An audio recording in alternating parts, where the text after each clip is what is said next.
Bəzən biz təhsildən çox şey gözləyirik. Yəni təhsil ümumiyyətlə lider yetişdirməlidirmi?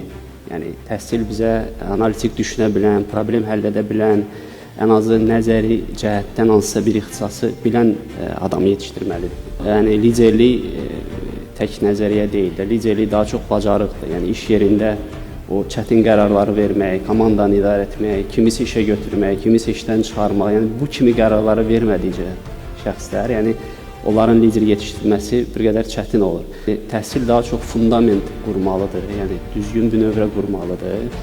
Daha sonra iş yerləri, şirkətlər artıq o bir növrədən istifadə edib liderləri inkişaf etdirməlidir. Yəni buradakı gözləntimiz daha çox 80-90% şirkətlərin üzərinə düşür.